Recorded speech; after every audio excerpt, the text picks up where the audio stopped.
इस वीडियो में हम लोग 251 से देखेंगे, 252 से देखेंगे, क्योंकि 251 तक हमने पार्ट नंबर 3 में करा दिया था। और ये आपका मॉडर्न हिस्ट्री है जो बीपीएससी में अब तक के जितने भी एग्ज़ाम हुए हैं बीपीएससी से रिलेटेड, तो इसमें आपको देखने को मिलेंगे। और ये प्रीवियस ईयर का सीरीज़ मैंने घटना चक्र का चला रखा है, तो ये बहुत ही इम्पोर्टेंट सीरीज है। ठीक, ये बहुत इम्पॉर्टेंट है आपका आगामी जितने भी 69 बीपीएससी या फिर कोई भी बीपीएससी होने वाली हो, सीडीपीओ होने वाली हो, तो प्रीवियस ईयर तो सारे एग्ज़ाम में पूछे जाते हैं, तो आप इनको देख करके जाएं।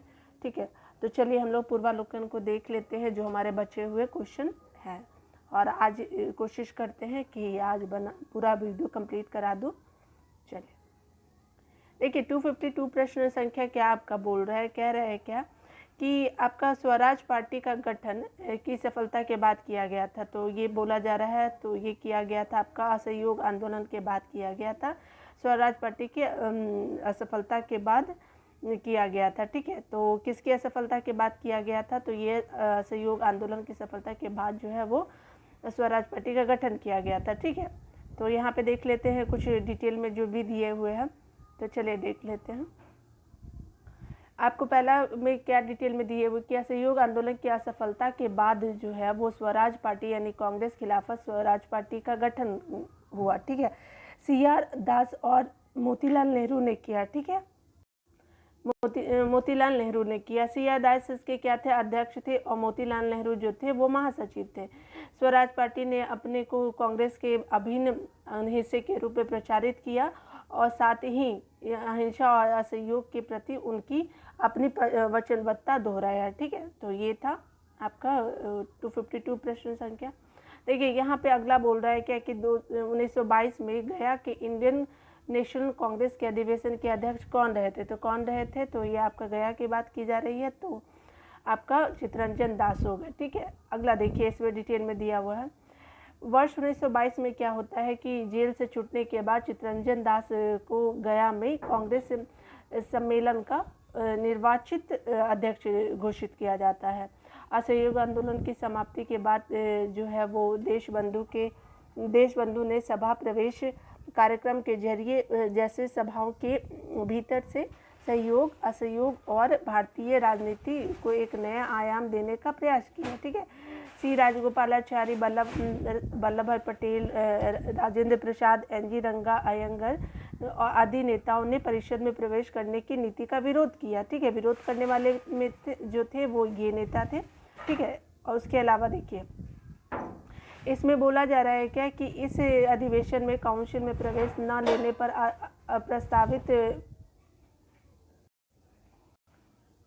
इस अधिवेशन में काउंसिल में प्रवेश न लेने का प्रस्ताव हुआ, और फलस्वरूप चित्तरंजन दास ने त्यागपत्र दे दिया। इसके उपरांत क्या होता है कि उन्होंने कांग्रेस के भीतर स्वराज पार्टी की स्थापना की। ठीक है, चलिए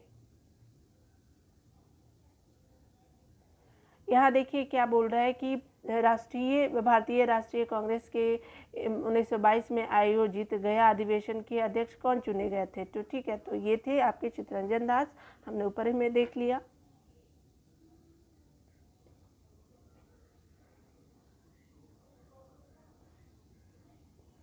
यहाँ देखिए क्या बोल रहा है कि आपका अतः सदैव सहमति के साथ और अक्सर वाणिज्य मंडल के निर्देशों पर भारत सरकार चलती है।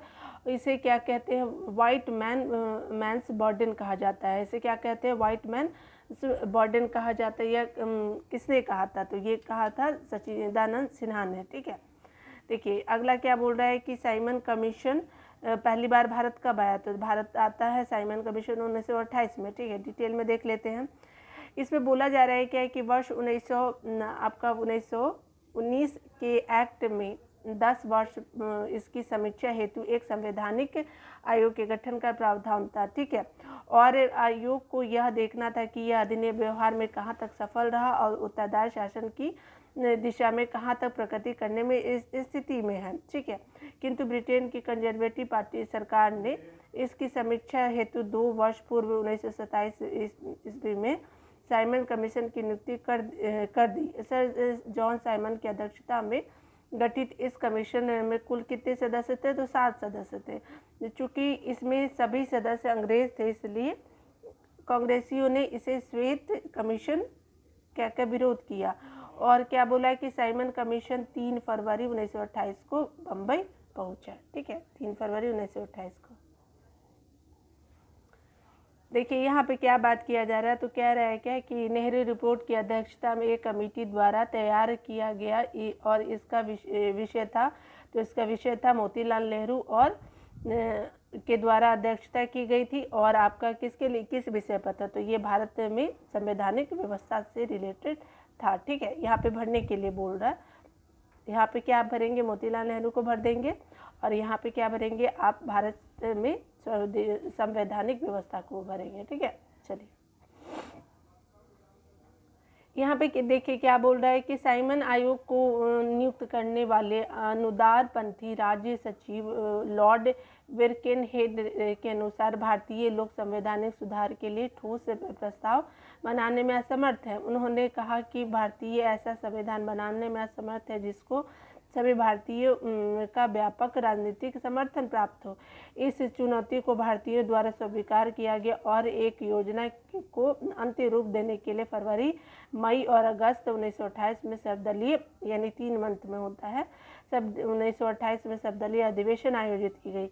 मोतीलाल नेहरू की अध्यक्षता में 8 सदस्यीय समिति ने अगस्त 1928 में प्रस्तावित संविधान का प्रारूप क्या किया कि प्रस्तुत किया और इसको मोतीलाल नेहरू के नाम पर नेहरू रिपोर्ट नाम से बाद में क्या किया गया, जाना गया। ठीक है, और मोतीलाल नेहरू ने ही इस रिपोर्ट के लेखक थे। ठीक है, इसमें सांप्रदायिक आधार पर अलग निर्वाचन मंडल की मांग को अस्वीकार कर दिया गया था। इस रिपोर्ट में डोमिनियन स्टेटस की मांग की गई थी।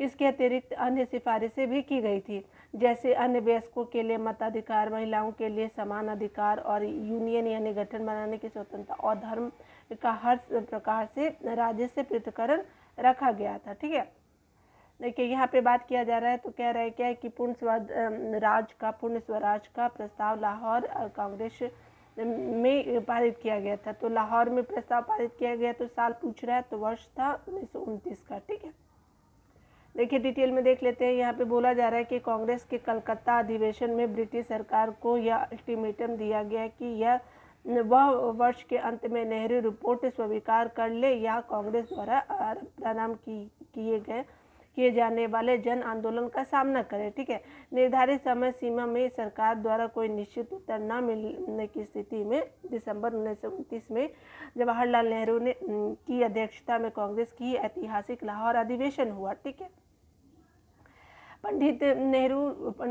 जिसमें पंडित जवाहरलाल नेहरू ने पूर्ण स्वराज का लक्ष्य रखा और जैसे ही 31 दिसंबर 1929 को मध्यरात्रि का घंटा बजा, ठीक है, उसी समय क्या होता है कि कांग्रेस अध्यक्ष जवाहरलाल नेहरू ने लाहौर में रावी के तट पर भारतीय स्वतंत्रता का झंडा लहराया है। ठीक है, कांग्रेस कार्य समिति द्वारा 2 जनवरी 1930 को अपनी बैठक में यह निर्णय किया गया कि 26 जनवरी 1930 का दिन पूर्ण स्वराज के रूप में मनाया जाएगा और 26 जनवरी को प्रत्येक वर्ष पूर्ण स्वाधीनता के रूप में मनाया जाएगा। ठीक है,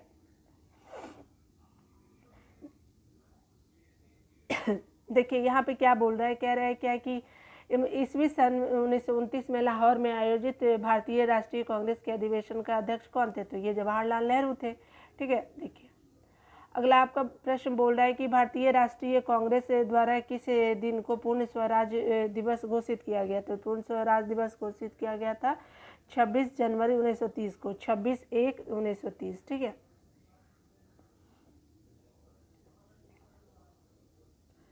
देखिए यहाँ पे क्या बोल रहा है कि 1929 के कांग्रेस अधिवेशन में पूर्ण स्वराज का पताका किसने फहराया था, तो ये फहराने वाले थे पंडित जवाहरलाल नेहरू। भी आंसर हो जाएगा।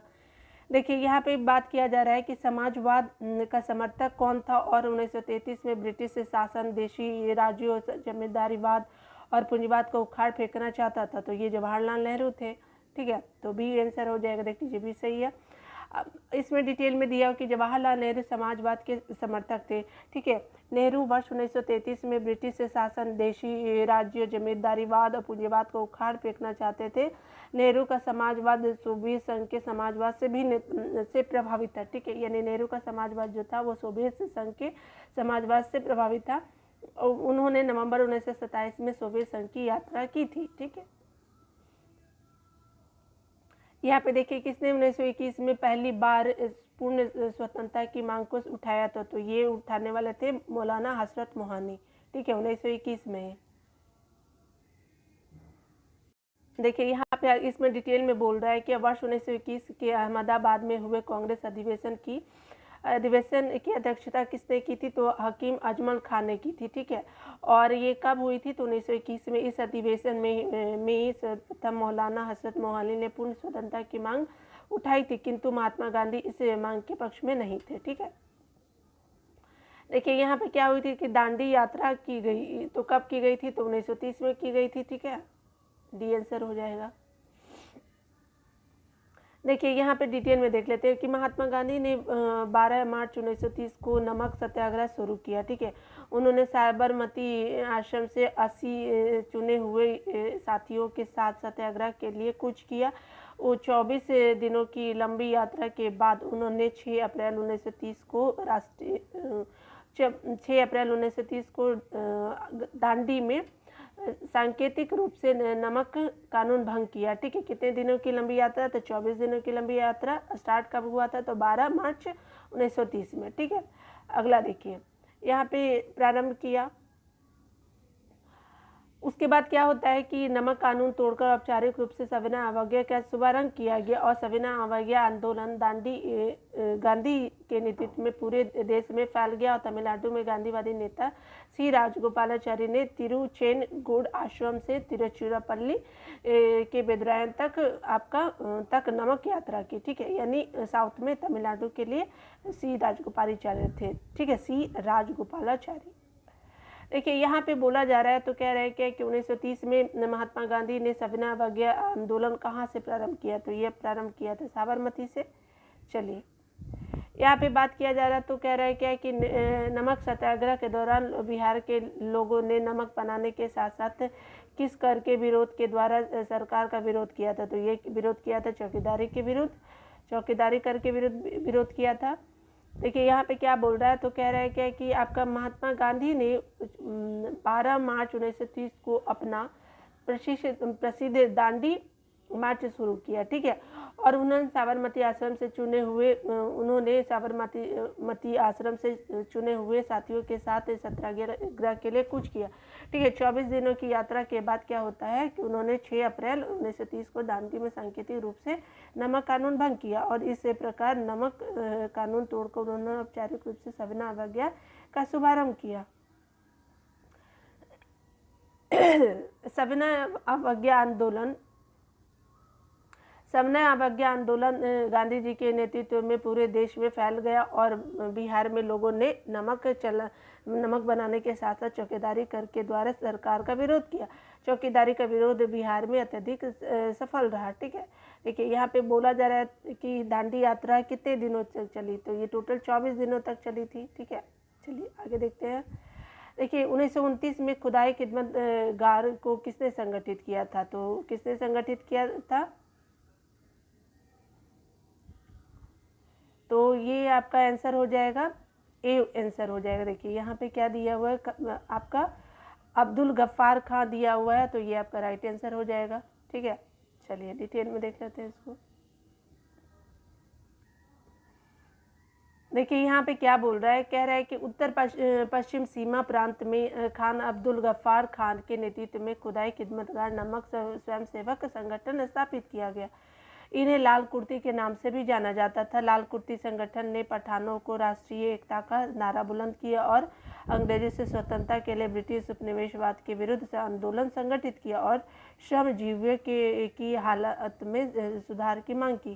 ज्ञातव्य है कि जब अन्य प्रांतों में मुसलमान स्वयं को सत्याग्रह आंदोलन से अलग रख रहे थे, तो उत्तर पश्चिम सीमा प्रांत के मुसलमानों ने खान अब्दुल गफ्फार खान के नेतृत्व में सविनय अवज्ञा में एक महत्वपूर्ण भूमिका निभाई। ठीक है, देखिए यहाँ पे क्या बोल रहा है कि बेगूसराय के चौकीदारी के विरुद्ध आंदोलन चलाया गया था। तो कब चलाया गया? तो सविनय अवज्ञा आंदोलन के टाइम चलाया गया था।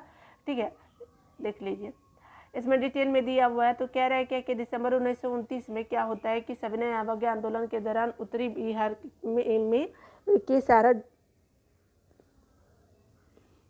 सारण जिले में बिहोर नामक स्थान पर चौकीदारी टैक्स के विरोध में प्रदर्शन हुआ और प्रदर्शनकारियों ने बंदूक से 27 बार छर्रे दागे जाने की परवाह नहीं की। और क्या होता है कि उन्होंने महीने बेगूसराय जो मुंगेर जिला में है तो में स्वतंत्रता दिवस के लिए एकत्रित भीड़ में भारी संख्या में ग्रामवासी आकर सम्मिलित हो गए और उपमंडल अधिकारी को एक गड्ढे में खदेड़ दिया और 146 बार गोलीबारी किए जाने के बाद ही वे विसर्जित हुए। ठीक है, यानी वहाँ से वो भागे। ठीक है, देखिए यहाँ पे क्या बोल रहा है कि आपका सविनय अवज्ञा आंदोलन की असफलता के बाद गांधी जी ने महत्व दिया। तो किसको महत्व दिया? तो रचनात्मक कार्य को महत्व दिया। ठीक है, तो देखिए डिटेल में देखते हैं। सविनय अवज्ञा आंदोलन की असफलता के बाद गांधी जी ने रचनात्मक कार्यों को महत्व दिया। अक्टूबर 1934 में क्या होता है कि गांधी जी ने अपना पूरा समय हरिजन उत्थान में लगाने के लिए सक्रिय राजनीति से स्वयं को हटाने का निश्चय किया। सितंबर 1932 में गांधी जी ने हरिजन कल्याण हेतु अखिल भारतीय छुआछूत विरोधी लीग की स्थापना की और हरिजन नामक साप्ताहिक पत्र का प्रकाशन किया। ठीक है, देखिए यहाँ पे क्या बात किया जा रहा है। तो कह रहा है कि निम्नलिखित में से किस भारतीय नेता ने लंदन में प्रथम गोलमेज कांग्रेस में भाग लिया था? तो कौन लिए थे? तो ये थे मौलाना मोहम्मद अली। ठीक है, मोहम्मद अली जो थे वो लंदन में प्रथम गोलमेज सम्मेलन में क्या करते हैं कि भाग लेते हैं, मौलाना मोहम्मद अली। ठीक है, देखिए इसके बारे में डिटेल में देख लेते हैं। मई 1929 में क्या होता है कि साइमन कमीशन की रिपोर्ट प्रकाशित हुई। राजनीतिक संगठनों ने कमीशन की सिफारिशों को अस्वीकार कर दिया और कांग्रेस के प्रमुख नेता जेल में थे। ब्रिटिश सरकार ने निराशा और असंतोष के वातावरण में नवंबर 1930 में क्या किया कि ब्रिटिश सरकार ने निराशा और असंतोष के वातावरण में नवंबर 1930 में लंदन में प्रथम गोलमेज सम्मेलन शुरू किया। सम्मेलन में कुछ 89 प्रतिनिधियों ने भाग लिया किंतु कांग्रेस ने भाग नहीं लिया। भाग लेने वाले में प्रमुख नेता थे तेज बहादुर सप्रू, श्रीनिवास शास्त्री, मोहम्मद अली और मोहम्मद शफी, आगा खां, फजलुल हक, मोहम्मद अली जिन्ना, होमी मोदी, आर जयकर, मुंजे, भीमराव अम्बेडकर तथा सुंदर सी मजीठिया। ठीक है, ये थे आपके भाग लेने वाले में से। देखिए यहाँ पे बात किया जा रहा है तीनों गोलमेज सम्मेलन में भाग लेने वाले भाग लिया था। तो किसने भाग लिया था? तो आपके BR अम्बेडकर जी थे। ठीक है, देख लेते हैं डिटेल में।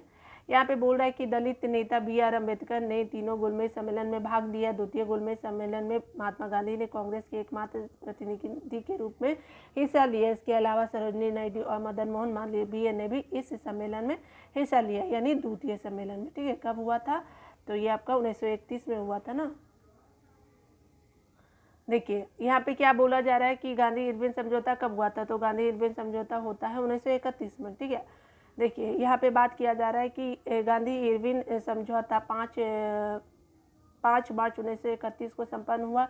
इस समझौते के अनुसार क्या होता है कि गांधी जी के नेतृत्व में कांग्रेस सविनय अवज्ञा आंदोलन स्थगित करने के लिए तैयार हो गई। ठीक है, और सभी युद्धबंदियों जिनके विरुद्ध हिंसा का आरोप नहीं था को रिहा करने का आदेश दिया। ठीक है, विदेशी कपड़ों और शराब की दुकानों पर शांतिपूर्ण धरना देने का अधिकार भी मांगा। ठीक है, विदेशी कपड़ों और शराब की दुकानों पर शांतिपूर्ण धरना देने का अधिकार मांगा। ठीक है, देख लेते हैं कुछ और भी बचा है तो नहीं तो आगे देखेंगे। हाँ, देखिए यहाँ पे बोल रहा है क्या कि समुद्र तटीय प्रदेशों में बिना नमक कर दिए बनाए समुद्री तट प्रदेशों में बिना नमक कर दिए नमक बनाने की अनुमति भी मांगी। कांग्रेस द्वितीय गोलमेज सम्मेलन में भाग लेने के लिए तैयार हो गई और परंतु इस समझौते ने जनता को निराश किया क्योंकि भगत सिंह, सुखदेव और राजगुरु को फांसी न दिए जाने की जनता की मांग को इसमें सम्मिलित नहीं किया गया था। कब? द्वितीय गोलमेज सम्मेलन में। ठीक है, आपका जो गांधी इरविन पैक्ट हुआ था उसमें। ठीक है, अगला देखिए ये क्या होता है कि गोलमेज सम्मेलन 1932 में हुआ तो कौन सा नंबर का था, तो ये तीसरा नंबर का था। और दूसरा कब हुआ था, 1931 में। देख लेते हैं। यहाँ पे बोल रहा है क्या कि प्रथम गोलमेज सम्मेलन 12 नवंबर 1930 से लेकर के 13 जनवरी 1931 तक लंदन में आयोजित किया गया। इसके बाद इसमें भारतीय उदारवादी दल, मुस्लिम लीग, हिंदू महासभा, दलित वर्ग, व्यापारी वर्ग और राजवाड़े तथा राजवाड़े के प्रतिनिधियों ने भाग लिए पहले वाले में, ठीक है। किंतु कांग्रेस इसमें सम्मिलित नहीं हुई थी। किसमें, पहले वाले में नहीं सम्मिलित हुई थी। उसी के बाद देखिए क्या बोल रहा है कि दूसरा गोलमेज सम्मेलन कब होता है, तो लंदन में 7 सितंबर से लेकर के 7 सितंबर 1931 से लेकर के 1 दिसंबर 1931 तक होता है। 7 सितंबर 1931 से लेकर के 1 दिसंबर 1931 तक होता है दूसरा। इसमें बोल रहा है कि कांग्रेस के एकमात्र प्रतिनिधि के रूप में गांधी जी ने हिस्सा लिया। लंदन में तीसरा गोलमेज सम्मेलन 17 नवंबर 1932 से 24 दिसंबर 1932 तक चला।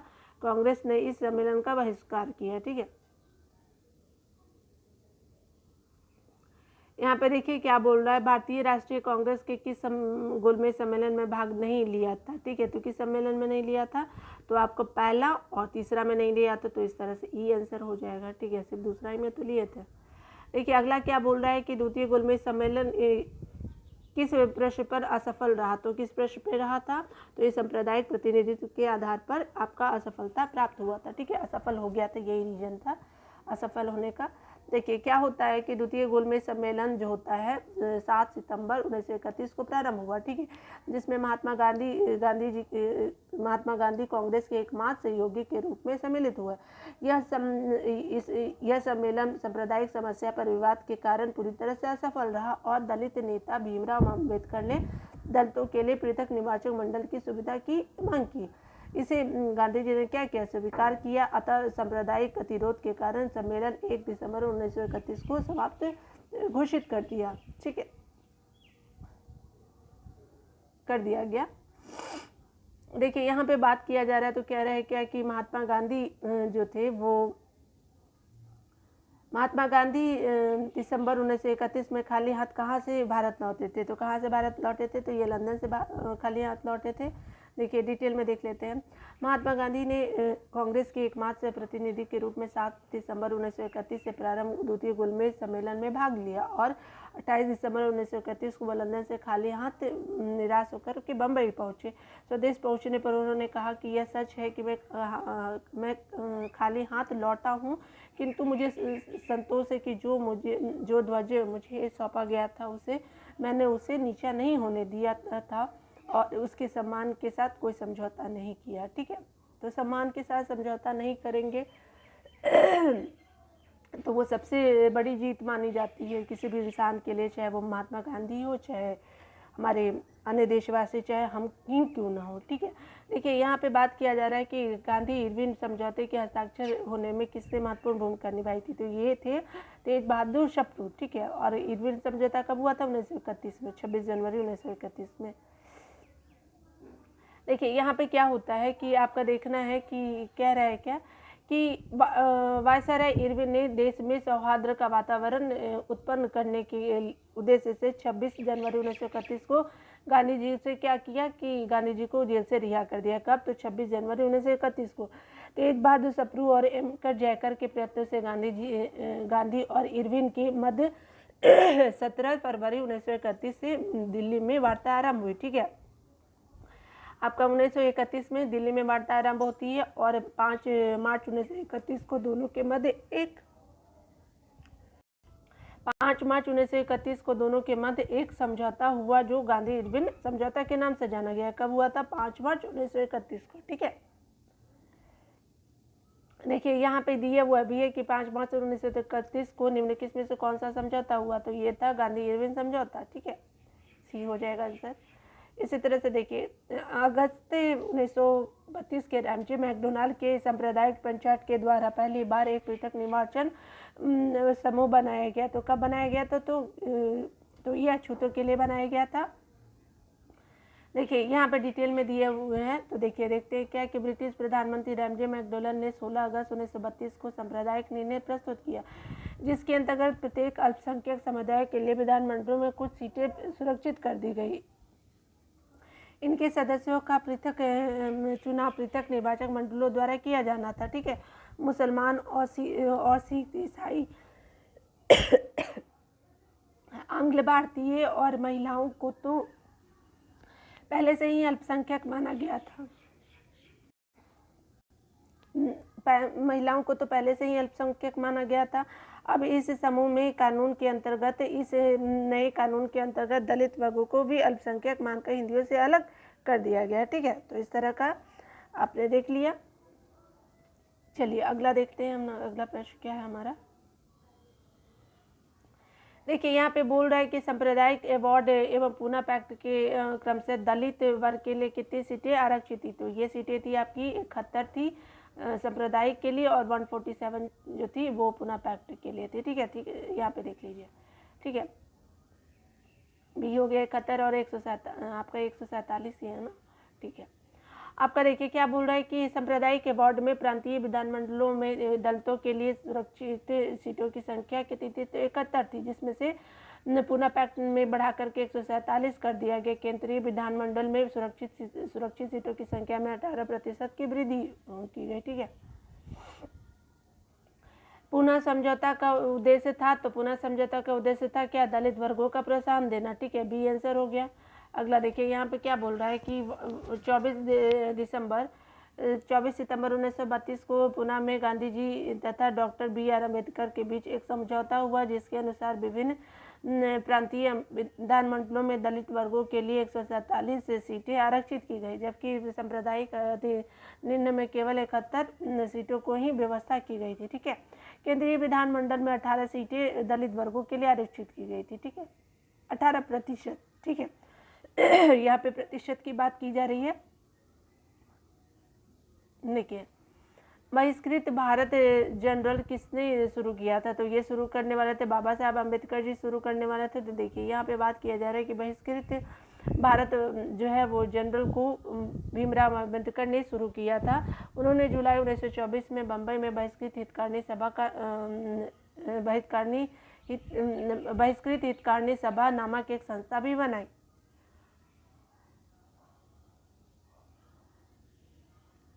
देखिए अगला बोल रहा है कि अपने किस कार्यकारिणी कमेटी में कांग्रेस ने भूस्वामित्व को समाप्त करने की नीति अपनाई थी। तो कब अपनाई थी, तो कार्यकारिणी समिति 1937 में। ठीक है, देखिए यहाँ पे बात किया जा रहा है, तो कह रहा है क्या कि भारतीय राष्ट्रीय कांग्रेस की कार्यकारिणी कमेटी ने वर्ष 1937 में भू स्वामित्व को समाप्त करने की नीति अपनाई। संयुक्त प्रांत और बिहार में क्रांतिकारी बिल पारित किए गए। सभी कांग्रेस शासित प्रांतों में कृषकों को साहूकारों के चंगुल से बचाने और सिंचाई सुविधाओं को बेहतर बनाने के प्रयास किए गए। ठीक है,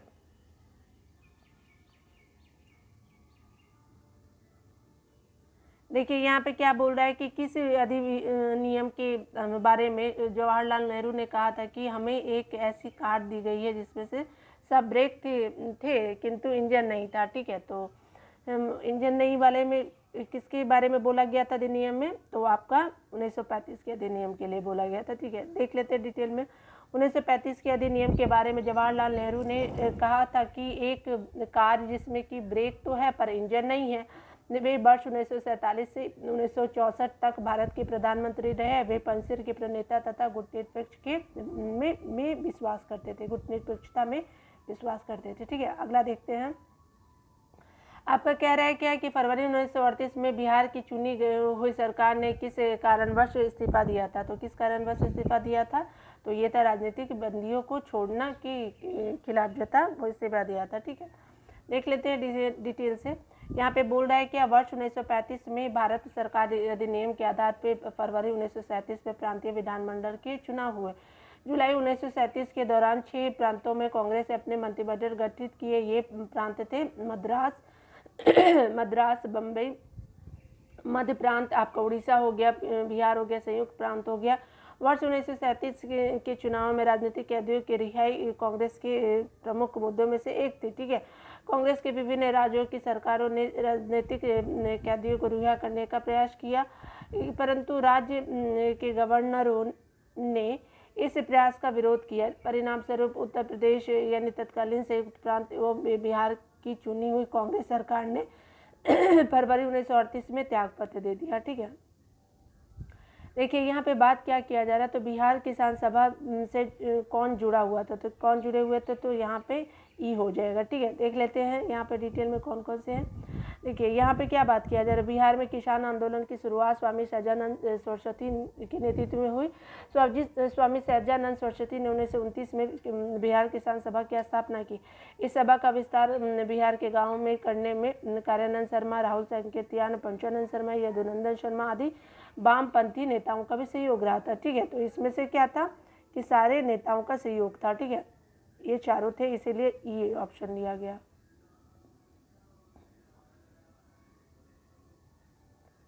यहाँ देखिए क्या बात किया जा रहा है, तो कह रहा है क्या कि आपका कांग्रेस सोशलिस्ट पार्टी की पहली बैठक हुई थी, तो कब हुई थी, तो आपके पटना में हुई थी।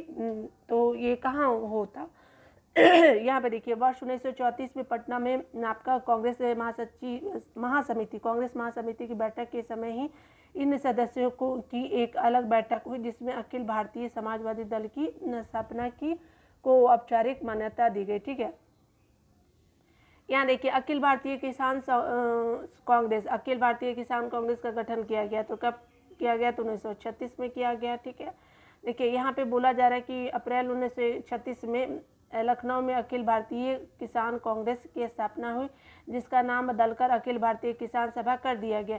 बिहार प्रांतीय किसान सभा के संस्थापक स्वामी सहजानंद सरस्वती इसके अध्यक्ष और आंध्र में किसान आंदोलन के अगुआ और कृषि क्षेत्र की समस्याओं के विद्वान जो थे एनजी रंगा इसके महासचिव चुने गए। फैजपुर में कांग्रेस सत्र के साथ अखिल भारतीय किसान कांग्रेस का भी दूसरा सत्र चला, जिसकी अध्यक्षता जो थे वो एनजी रंगा ने की। ठीक है,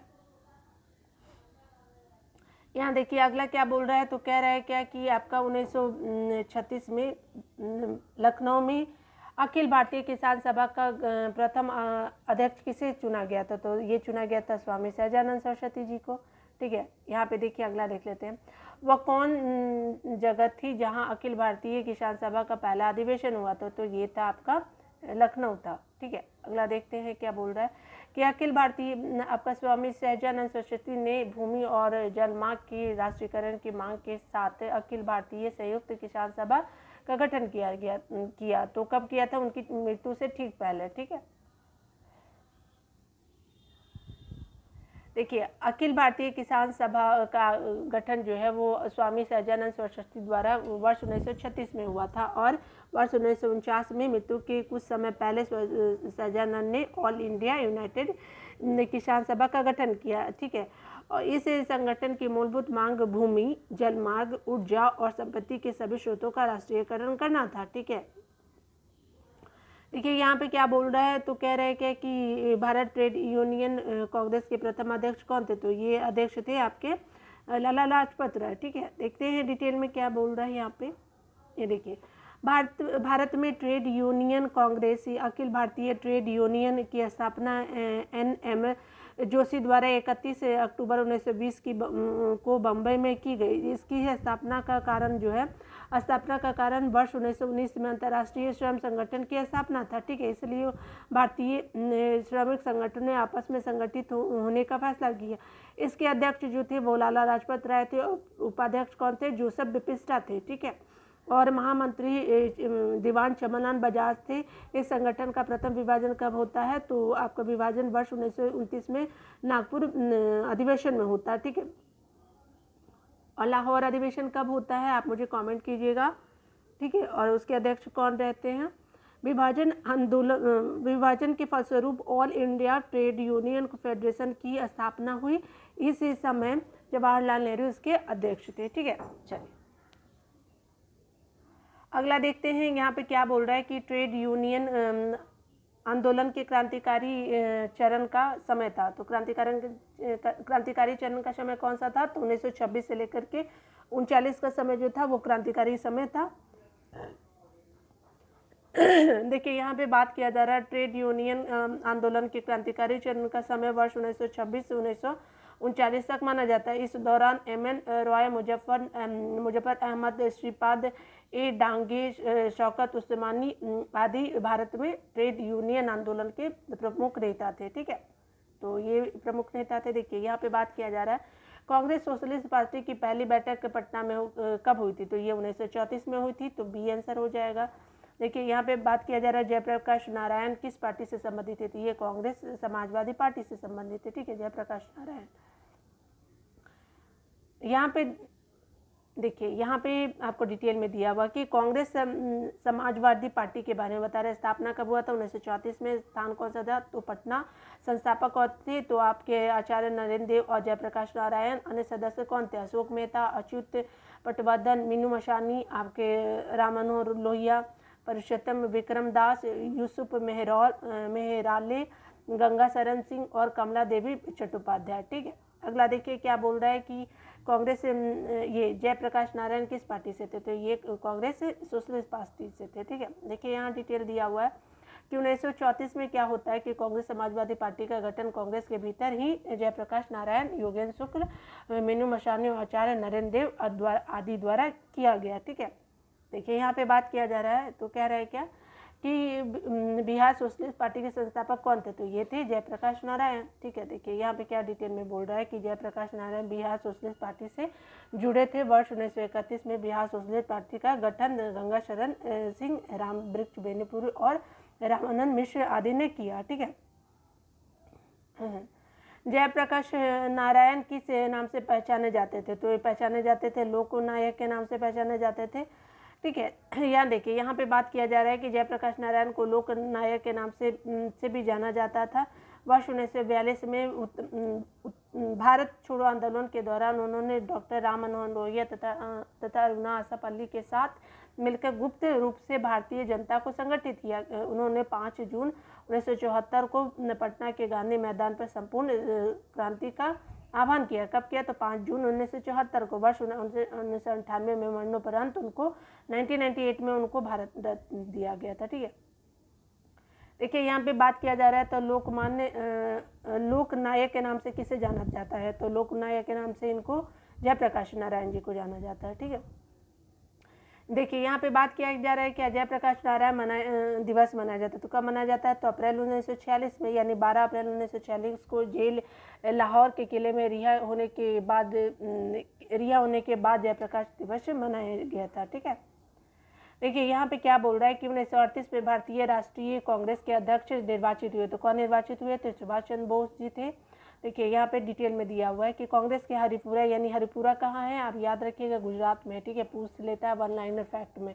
ठीक है, अधिवेशन फरवरी 1938 ईस्वी में सुभाष चंद्र बोस निर्विरोध जो है वो अध्यक्ष निर्वाचित होते हैं। ज्ञातव्य है कि सुभाष चंद्र बोस 1939 में त्रिपुरी अधिवेशन में सीतारामैया को हराकर अध्यक्ष पद के लिए जीते थे। ठीक है, सीतारामैया को हरा करके जीतते हैं कब, 1939 में भी। ठीक है, लेकिन उन्होंने अप्रैल 1940 में अध्यक्ष पद से इस्तीफा दे दिया और डॉक्टर राजेंद्र प्रसाद को सुभाष चंद्र की जगह नया कांग्रेस अध्यक्ष बनाया गया, जो 1939 में बनते हैं। ठीक है, देखिए यहाँ पे है प्रांतीय सरकार का गठन निम्नलिखित में से किस अधिनियम के तहत होता है, तो प्रांतीय सरकार का गठन जो होता है वो 1935 के अधिनियम के द्वारा होता है। ठीक है, देखिए यहाँ पे बात किया जा रहा है तो कह रहा है कि 1935 के भारत सरकार अधिनियम के आधार पर फरवरी 1937 में प्रांतीय विधानमंडलों के चुनाव हुए, जिनमें कांग्रेस ने अपने प्रतिद्वंदी दलों को सफाया करते हुए 5 प्रांतों, यानी मद्रास हो गया 65% मतों के साथ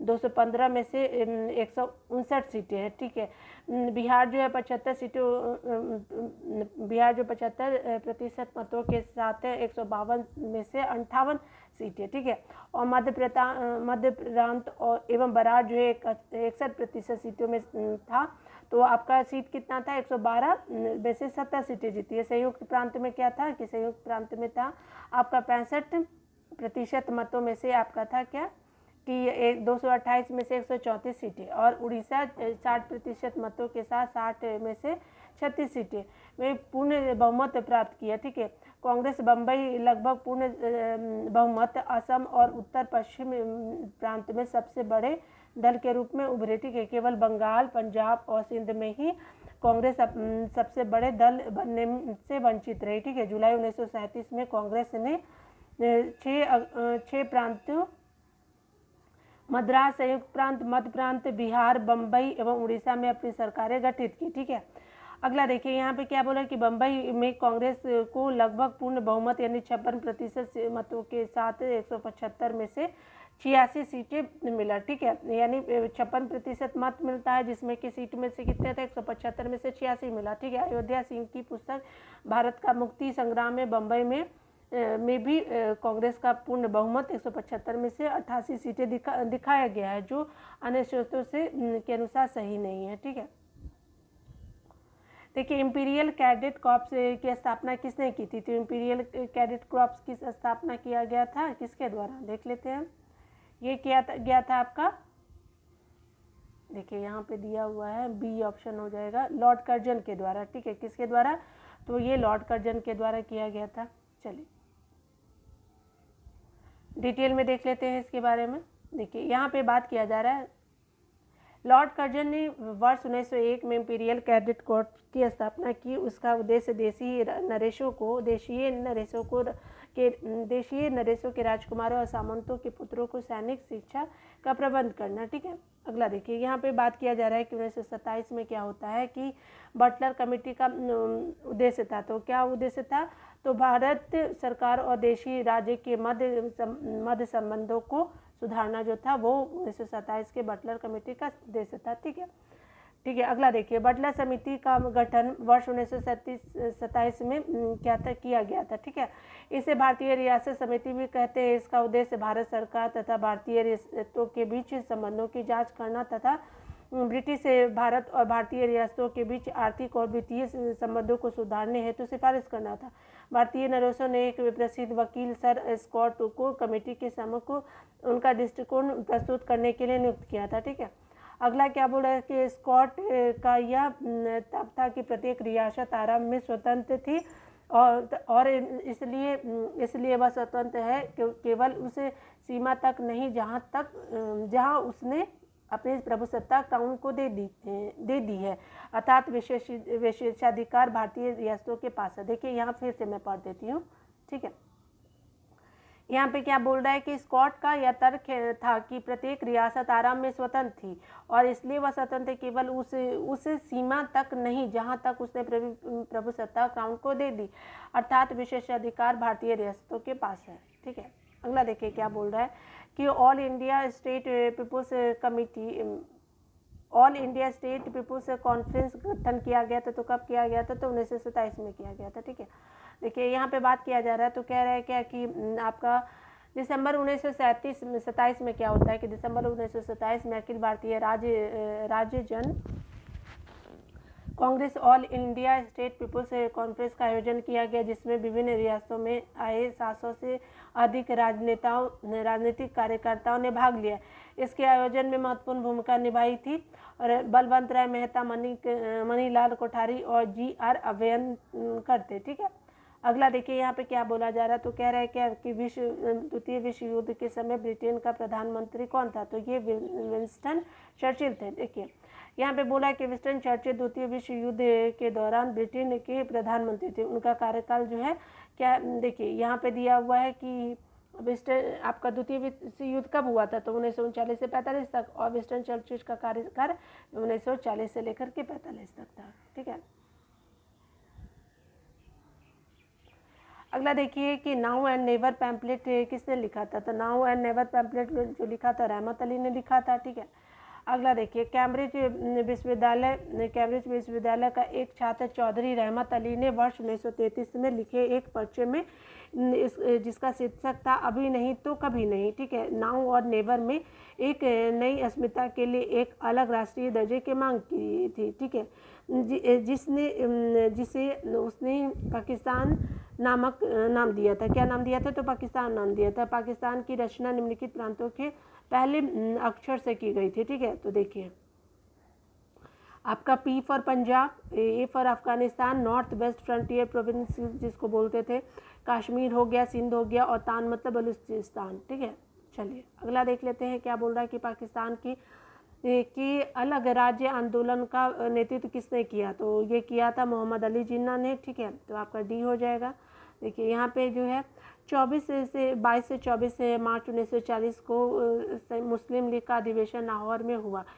ठीक है, इनकी अध्यक्षता मोहम्मद अली जिन्ना ने की। इस अधिवेशन में भारत से अलग एक मुस्लिम राष्ट्र पाकिस्तान की मांग की गई। जिन्ना ने अधिवेशन में भाषण देते हुए कहा था कि वे एक अलग राष्ट्र मुस्लिम राष्ट्र के अतिरिक्त और कुछ स्वीकार नहीं करेंगे। ठीक है, चलिए यहाँ पे बोला जा रहा है क्या कि मुस्लिम लीग द्वारा आपका पाकिस्तान की मांग स्थापना की मांग करने वाला प्रस्ताव पारित किया गया था। तो कब पारित किया गया? तो 1940 में। ठीक है, देखिए मुस्लिम लीग द्वारा पाकिस्तान की स्थापना की मांग करने वाला प्रस्ताव पारित किया गया तो 1940 में पारित किया गया था। तो देखिए 22 से 24 अप्रैल मार्च को 22 से 24 मार्च 1940 को मुस्लिम लीग ने कि लाहौर अधिवेशन में क्या, देखिए एक बार फिर से पढ़ देती हूँ। 22 से 24 मार्च 1940 को मुस्लिम लीग के लाहौर अधिवेशन में प्रसिद्ध पाकिस्तान प्रस्ताव पारित किया गया, जिसका आधार यह था कि जैसा कोई संविधान मुसलमानों को स्वीकार नहीं होगा जिसमें भारत के पूर्व और पश्चिम के मुस्लिम बहुल क्षेत्रों को एक स्वतंत्र और सार्वभौम राज्य के रूप में स्वीकार न किया गया हो। ठीक है, देखो व्यक्तिक सत्याग्रह किसने आरंभ की थी? तो ये आरंभ किया था विनोबा भावे ने। ये आंसर हो जाएगा। देखिए यहाँ पे बात किया जा रहा है कि कांग्रेस ने अगस्त प्रस्ताव के विरुद्ध तथा युद्ध में अपने को अलग सिद्ध करने के लिए 17 अक्टूबर 1940 को व्यक्तिगत सत्याग्रह आरंभ किया। ठीक है, विनोबा भावे प्रथम सत्याग्रही थी और दूसरे सत्याग्रही जवाहरलाल नेहरू थे।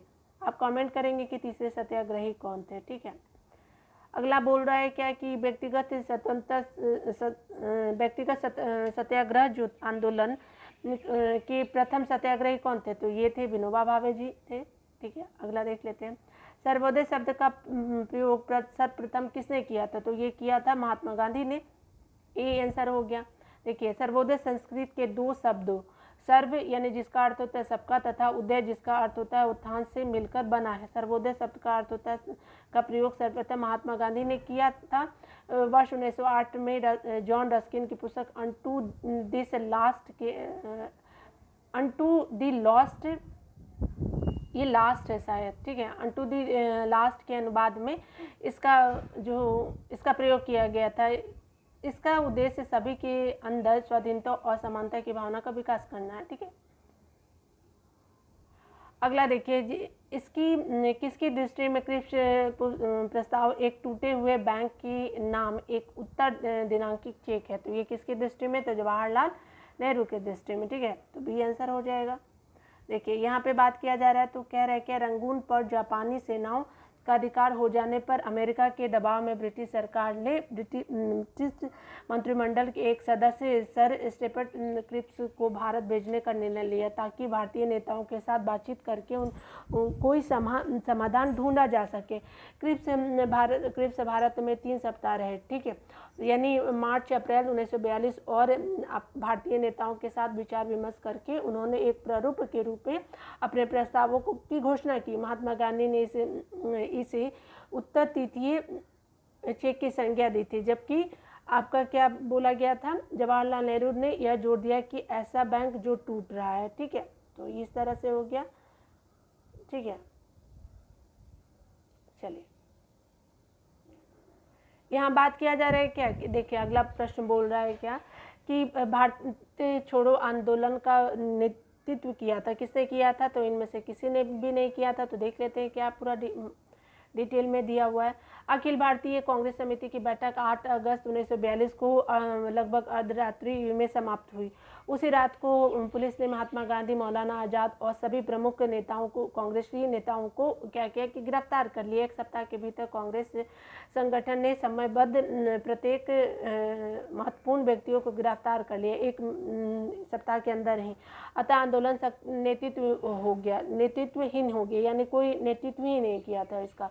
ठीक है, भारत छोड़ो आंदोलन राष्ट्रीय स्वतंत्रता संघर्ष का प्रथम आंदोलन था जो नेतृत्वहीनता की दृष्टि में भी अपने उद्देश्यों को पूरा कर सका। ठीक है, यानी कोई नेतृत्व नहीं भी किया था, लेकिन फिर भी अपना उद्देश्य को प्राप्त कर पाया है। ठीक है, देखिए यहाँ पे क्या है कि भारत छोड़ो आंदोलन कब प्रारंभ हुआ था? 9 अगस्त 1942 को आरंभ होता है। ठीक है, देखिए यहाँ पे बात किया जा रहा है तो कह रहा है कि 7 से 8 अगस्त 1942 को बम्बई के ऐतिहासिक गोली टैंक में अखिल भारतीय कांग्रेस कमेटी की वार्षिक बैठक हुई, जिसमें वर्धा प्रस्ताव भारत छोड़ो की पुष्टि हुई। थोड़े बहुत संशोधन के बाद 8 अगस्त 1942 को प्रस्ताव स्वीकार कर लिया गया और भारत के स्वतंत्रता संघर्ष के तहत अंग्रेजों के विरुद्ध भारत छोड़ो आंदोलन प्रारंभ करने की घोषणा की गई। 9 अगस्त 1942 को भारत छोड़ो आंदोलन आरंभ हुआ और आंदोलन आरंभ होते ही ऑपरेशन जीरो आवर के तहत गांधी जी और अन्य चोटी के कांग्रेस नेताओं को गिरफ्तार कर लिया गया। ठीक है, आपका बोल रहा है कि गांधी जी को गिरफ्तारी कर सरोजिनी नायडू सहित पुणे के आगा खां पैलेस में रखा गया और वर्ष 1942 के आंदोलन का सर्वाधिक प्रभाव बम्बई, बंगाल, बिहार, उड़ीसा, यूपी और मद्रास में था, लेकिन समूचे देश की हिस्सेदारी इसमें आवश्यक थी। ठीक है, यहाँ पर देखिए क्या बोला जा रहा है कि करो या मरो का संबंध किस आंदोलन से है? तो ये भारत छोड़ो आंदोलन से है। देखिए यहाँ पे बात किया जा रहा है कि प्रश्नगत भारत छोड़ो आंदोलन से संबंध है। ठीक है, 8 अगस्त 1942 को भारत छोड़ो प्रस्ताव कतिपय संशोधनों के बाद पास कर दिया गया। इससे गांधी जी द्वारा दिया गया यह वक्तव्य विशेष महत्वपूर्ण है। ठीक है, संपूर्ण आज़ादी से कम किसी भी चीज़ में मैं संतुष्ट नहीं हो सकता। नमक टैक्स, शराबखोरी आदि को खत्म करने का प्रस्ताव सरकार दे, किंतु मेरे शब्द होंगे आज़ादी से कुछ कम कुछ भी नहीं। ठीक है, आज़ादी से कम कुछ भी नहीं। मैं आपको एक मंत्र देता हूँ, करो या मरो। इस मंत्र का आशय या तो हम भारत को आज़ाद कराएंगे या आज़ादी के प्रयास में दिवंगत होंगे। ठीक है, देखिए अगला आप देख लेते हैं हम इसमें क्या बोल रहा है, कह रहा है क्या। अगला प्रश्न है कि 6 जुलाई 1942 को वर्धा में महात्मा गांधी ने कांग्रेस की कार्यकारिणी समिति में अपने भारत छोड़ो आंदोलन की चर्चा की। तब इस समिति के अध्यक्ष थे कौन थे? तो ये थे आपके मौलाना अबुल कलाम आज़ाद। ठीक है, मौलाना अबुल कलाम आज़ाद। ठीक है, वर्धा में क्या होता है कि जुलाई 1942 में हुई कांग्रेस की समिति की बैठक में मौलाना अबुल कलाम, सरोजिनी नायडू, JL नेहरू और आपका वल्लभ भाई पटेल, राजेंद्र प्रसाद, सीतारामैया, GV पंत, प्रफुल्ल चंद्र घोष और सैयद महमूद आसफ अली, JV कृपलानी, महात्मा गांधी और इत्यादि ने भाग लिया और भारत छोड़ो नामक प्रस्ताव पारित किया। ठीक है, और इसकी अध्यक्षता किसने की थी? अबुल कलाम आज़ाद ने। ठीक है, देखिए यहाँ पे बात किया जा रहा है तो भारत छोड़ो आंदोलन के समय इंग्लैंड के प्रधानमंत्री कौन थे? तो ये चर्चिल थे। ठीक है, तो यहाँ पे वही दिया वो चर्चिल। आगे देखिए यहाँ पे बात किया जा रहा है कि भारत छोड़ो प्रस्ताव पारित होने के बाद गांधी जी को कैद किया गया था। तो कहाँ कैद किया गया? तो आगा खां पैलेस में कैद किया गया था।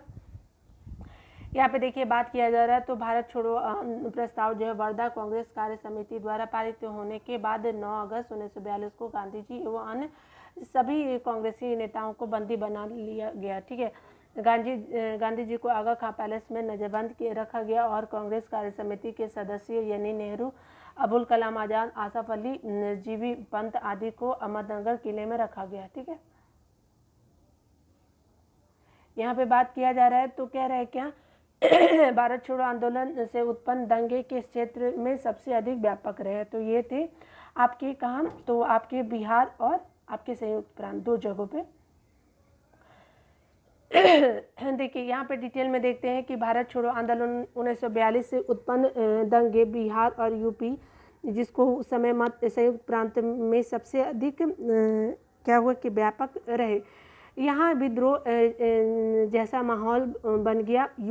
पूर्वी यूपी में आजमगढ़, बलिया, गोरखपुर और बिहार में गया, भागलपुर, सारण, पूर्णिया और आपका शाहाबाद, मुजफ्फरपुर और चंपारण स्वतः स्फूर्त जन विद्रोह के रूप के प्रमुख केंद्र थे। ठीक है, यानी ये स्वतः ही स्फूर्त हो गए थे। ठीक है, अगला देखिए क्या बोल रहा है कि 1900 राजेंद्र प्रसाद को 9 अगस्त 1942 को गिरफ्तार करके भेजा गया था। तो कहाँ भेजा गया? तो बांकीपुर जेल में भेजा गया था। देखिए अगला इसमें देख लेते, पूरा डिटेल दिया हुआ है। 9 9 अगस्त 1942 को गांधी और अन्य सभी कांग्रेसी नेताओं को बंदी बना लिया गया। ठीक है, गांधी जी और सरोजिनी नायडू को पूना के आगा खां के महल में नज़रबंद रखा गया और कांग्रेस कार्य समिति के सदस्य यानी जो नेहरू जी थे, अबुल कलाम आज़ाद थे, गोविंद बल्लभ पंत, डॉक्टर प्रफुल्ल चंद्र घोष, पट्टाभी सीतारमैया, डॉक्टर सैयद महमूद, आचार्य कृपलानी को अहमदनगर किले में रखा गया। कांग्रेस कार्य समिति के सदस्य राजेंद्र प्रसाद बम्बई नहीं आए थे, अतः इन्हें पटना में ही गिरफ्तार यानी कर जो पटना बांकीपुर जेल में नज़रबंद कर दिया गया। ठीक है, यहाँ पे देखिए 7 दिसंबर 1942 को क्या होता है कि श्री योगेंद्र शुक्ल कहाँ लाए गए थे, तो देख लेते हैं, स्टार मार्क है तो देख लेते हैं कि श्री योगेंद्र शुक्ल जयप्रकाश नारायण के साथ ही 9 नवंबर 1942 को हजारीबाग जेल से भागे, किंतु मुजफ्फरपुर में गिरफ्तार कर लिए गए और बक्सर जेल लाए गए। ठीक है, तो कहाँ लाए गए, तो बक्सर जेल। ठीक है, कहाँ गिरफ्तार किए गए थे, तो आपको कहाँ लाए गए, तो यहाँ पे बोला जा रहा है कि ये बक्सर जेल लाए गए थे और क्या। ठीक है,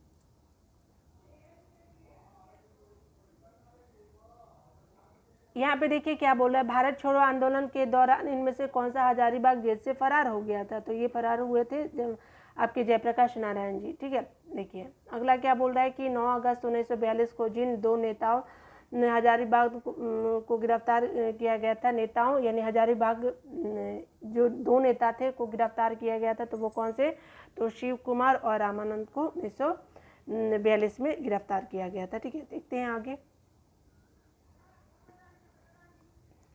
देखिए यहाँ पे क्या बोल रहा है कि 9 अगस्त 1942 को भारत छोड़ो आंदोलन प्रारंभ हुआ। 9 अगस्त 1942 को गांधी सहित सभी नेताओं को गिरफ्तार कर लिया गया। शिव कुमार और रामानंद को हजारीबाग में गिरफ्तार किया गया था। ठीक है, अगला देखिए यहाँ पे क्या बोल रहा है कि महात्मा गांधी तथा उनके सहयोगी की 1942 में हुई धरपकड़ से बिहार में बहुत दंगे हुए। इसमें रेल सेवा पूर्ण रूप से ठप हो गई थी। इसमें अधिकतम प्रभावित जिला कौन था, तो प्रभावित जिला था आपका पटना। ठीक है, देखिए यहाँ पे डिटेल देख लेते हैं। 1942 में क्या होता है कि भारत छोड़ो आंदोलन के दौरान गांधी सहित सभी नेताओं को गिरफ्तार कर लिया गया। आंदोलन को कुचलने के लिए पुलिस ने दमन चक्र चलाया। पुलिस के इस दमन से क्रुद्ध होकर जनता ने कई स्थान पर हिंसक कार्रवाई की। उसने पुलिस थानों, रेलवे स्टेशनों, डाकघरों पर हमले किए, रेल लाइनें उखाड़ दी, जिससे क्या हुआ कि रेल लाइनें पूरी तरह से ठप हो गई। इस संबंध में क्या होता है कि मद्रास और बंगाल में सबसे अधिक प्रभावित होता है। ठीक है, बिहार में भी कई स्थानों पर हिंसक घटनाएं हुई, जिसमें से पटना अधिक प्रभावित हुआ। ठीक है, देखिए यहाँ पे बात किया जा रहा है कि जयप्रकाश नारायण को राष्ट्रीय स्तर के नेता की पहचान कब मिली थी, तो भारत छोड़ो आंदोलन के टाइम में मिली थी। तो देखिए यहाँ पे बात किया जा रहा है, तो कह रहा है क्या कि जयप्रकाश नारायण को राष्ट्रीय स्तर के नेता की पहचान भारत छोड़ो आंदोलन के दौरान मिली। वस्तुतः आंदोलन की शुरुआत 9 अगस्त 1942 के दिन सभी प्रमुख कांग्रेसी नेता गिरफ्तार कर लिए गए। जो कांग्रेसी नेता गिरफ्तार न हो सके, उन्होंने गुप्त रूप से असंगठित जनता को निर्देश दिए, जिसमें जयप्रकाश नारायण, रामानंद लोहिया और आपके अरुणा असफ अली के नाम प्रमुख है। ठीक है, देखिए यहाँ पे बात किया जा रहा है कि कौन सी घटना जो है सबसे पहले हुई थी, तो ये हुआ था आपका क्रिप्स मिशन जो हुआ था पहले हुआ था। ठीक है, देख लेते हैं डिटेल में। देखिए टाइम पीरियड दिया हुआ है, तो देखिए आप क्रिप्स मिशन को देखिए मार्च 1942 में, अगस्त 1942 में भारत छोड़ो आंदोलन और गवर्नर जनरल के पद पर लॉर्ड वेवल का आगमन 1943 में होता है और कैबिनेट मिशन कब आता है, 46 में। तो सबसे पहले मार्च 1942 का क्रिप्स मिशन आंदोलन ही हो जाएगा। क्रिप्स मिशन का आगमन ही था। ठीक है, मैंने आंदोलन बोल दिया। देखिए यहाँ पे कथन और कारण की बात की जा रही है। ठीक है, तो देखिए यहाँ पे बोल रहा है कि राष्ट्रीय स्वयंसेवक संघ 1942 के भारत छोड़ो आंदोलन से पृथक रहा। इसका विचार था कि इस आंदोलन से भारत को स्वतंत्रता में देरी होगी। ठीक है, तो देख लेते हैं इसका क्या है। तो देखिए यहाँ पे क्या बात किया जा रहा है, यानी ए सही सत्य है पर आर असत्य है। ठीक है, देखिए डिटेल में देखते हैं। ए सत्य है परंतु किंतु कारण आर असत्य है। राष्ट्रीय स्वयंसेवक संघ जो है 1942 के भारत छोड़ो आंदोलन से पृथक रहा। वर्ष 1940 से लेकर के विदेशी सत्ता के 1947 में समाप्त होने तक किसी भी राष्ट्रीय आंदोलन में संघ की कोई भूमिका नहीं थी, ठीक है, यानी संघ की कोई भी भूमिका थी नहीं। देखिए, भारतीय राष्ट्रीय सेना यानी आईएनए की स्थापना कब हुई थी, तो ये 1942 में हुई थी। मार्च 1942 में रास बिहारी बोस ने टोक्यो में एक सम्मेलन का आयोजन किया, ठीक है, जिसमें भारतीय राष्ट्रीय सेना या आज़ाद हिंद फौज के गठन का निर्णय लिया गया, ठीक है। आज़ाद हिंद फौज में प्रमुख रूप से वे भारतीय थे जिन्होंने सिंगापुर के पतन के बाद जापानी सेनाओं के समक्ष आत्मसमर्पण कर दिया था, ठीक है। चलिए अगला देख लेते हैं। यहाँ पे बात किया जा रहा है कि इनमें से 1945-46 में दिल्ली में हुए आईएनए के मुकदमों के पक्ष में पेश हुए वकील थे, कौन थे, तो ये भूलाभाई देसाई थे, ठीक है।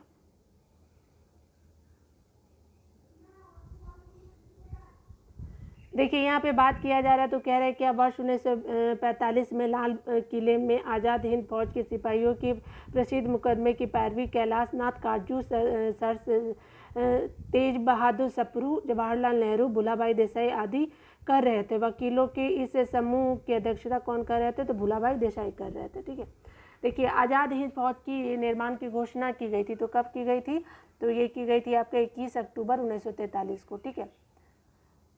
देखिए, 7 जुलाई 1943 को रास बिहारी बोस ने आज़ाद हिंद फौज की कमान सुभाष चंद्र बोस को सौंप दी थी, ठीक है। 21 अक्टूबर 1943 को सुभाष चंद्र बोस ने सिंगापुर में एक स्वतंत्र भारत की अस्थायी सरकार का गठन कर आज़ाद हिंद सरकार के निर्माण की घोषणा की। देखिए, यहाँ पे बात किया जा रहा है कि 1943 में आज़ाद हिंद फौज आईएनए अस्तित्व में आई, कहाँ पे, तो सिंगापुर में, ठीक है। देखिए, यहाँ पे बात किया जा रहा है तो कह रहा है क्या कि जून 1942 में रास बिहारी बोस ने बैंकॉक में भारतीय स्वतंत्रता लीग का सम्मेलन बुलाया, ठीक है, कब, तो 1942 में, ठीक है, बैंकॉक में। बैंकॉक सम्मेलन में सुभाष चंद्र बोस को जापान आने का निमंत्रण भेजा गया। वे जून 1943 में टोक्यो पहुंचे, ठीक है। 21 अक्टूबर 1943 को क्या होता है कि सुभाष चंद्र बोस ने स्वतंत्र भारत की अंतरिम सरकार गठित की, ठीक है, उनके द्वारा गठित की गई। अतः वर्ष 1943 में आज़ाद हिंद फौज सिंगापुर में अस्तित्व में आई, ठीक है। यहाँ पे देखिए क्या बात किया जा रहा है कि आईएनए किसके दिमाग की उपज थी और किसने इसकी स्थापना की, तो स्थापना करने वाले थे डॉक्टर मोहन सिंह भाकना, ठीक है। ये देखिए, अगला इसमें डिटेल में देख लेते हैं। आज़ाद हिंद फौज का ख्याल सबसे पहले मोहन सिंह के मन में आया। वे ब्रिटेन की भारतीय सेना में अफसर थे। जब ब्रिटिश सेना पीछे हट रही थी, मोहन सिंह जापानियों के साथ हो गए। जापानियों ने जब भारतीय युद्धबंदियों को मोहन सिंह को सुपुर्द किया तो वे उनमें से लोगों को आज़ाद हिंद फौज में भर्ती करने लगे, ठीक है। आपका बोल रहा है क्या कि फॉरवर्ड ब्लॉक की स्थापना किसने की, तो ये सुभाष चंद्र बोस ने कब किया था, तो आप बताइएगा फॉरवर्ड ब्लॉक की स्थापना कब की गई थी। तो देखिए, फॉरवर्ड ब्लॉक की स्थापना जो है वो कांग्रेस को छोड़ने के बाद सुभाष चंद्र बोस ने मार्च 1939 में क्या किया, फॉरवर्ड ब्लॉक की स्थापना की, ठीक है। देखिए, यहाँ पे बात किया जा रहा है तो कह रहा है क्या कि आपका फॉरवर्ड ब्लॉक किसके द्वारा स्थापित किया गया था, तो ये किया गया था सुभाष चंद्र बोस जी के द्वारा। देखिए, अगला डिटेल बोल रहा है क्या कि सुभाष चंद्र बोस के नाम से पहले सम्मान सूचक नेताजी किस देश में जोड़ा, तो ये जोड़ा था जर्मनी ने, ठीक है। चलिए, यहाँ पे बात किया जा रहा है तो सुभाष चंद्र बोस के नाम से पूर्व नेताजी शब्द जर्मन विदेश मंत्रालय द्वारा प्रदान किया गया था। उन्होंने वर्ष 1939 में फॉरवर्ड ब्लॉक की स्थापना की, ठीक है। अगला देखिए, यहाँ पे क्या बोला कि सच्चिदानंद सिन्हा किसके साथ जुड़े हुए थे, तो किसके साथ जुड़े हुए थे, तो वो किसी के साथ भी जुड़े हुए नहीं थे, ठीक है। इनमें से किसी के साथ भी नहीं। देख लेते हैं किसमें जुड़े हुए थे। देखिए, सच्चिदानंद सिन्हा उपरोक्त किसी आंदोलन से संबंधित नहीं थे, ठीक है। इन्हें संविधान सभा के प्रथम अधिवेशन यानी 9 दिसंबर 1946 में जो हुआ था, सर्वसम्मति से अस्थायी अध्यक्ष चुना गया था, ठीक है। देखिए, यहाँ पे अगला देख लेते हैं हम लोग। यहाँ पे बात किया जा रहा है कि अखिल भारतीय फॉरवर्ड ब्लॉक की स्थापना के लिए सुभाष चंद्र बोस से चंद्र बोस से कौन जुड़े और आईएनए आंदोलन के साथ भी जुड़े रहे? तो ये कौन थे? तो ये थे आपके शीलभद्र याजी थे। ठीक है, आपका सी आंसर हो जाएगा। देखिए सी हो गया। यहाँ देखिए डिटेल में क्या दिया कि शीलभद्र याजी बिहार के एक स्वतंत्रता सेनानी थे जो महात्मा गांधी और सुभाष चंद्र बोस से जुड़े थे। याजी अखिल भारतीय फॉरवर्ड ब्लॉक की स्थापना के लिए सुभाष चंद्र बोस से जुड़े और आईएनए आंदोलन के साथ भी जुड़े रहे। ठीक है,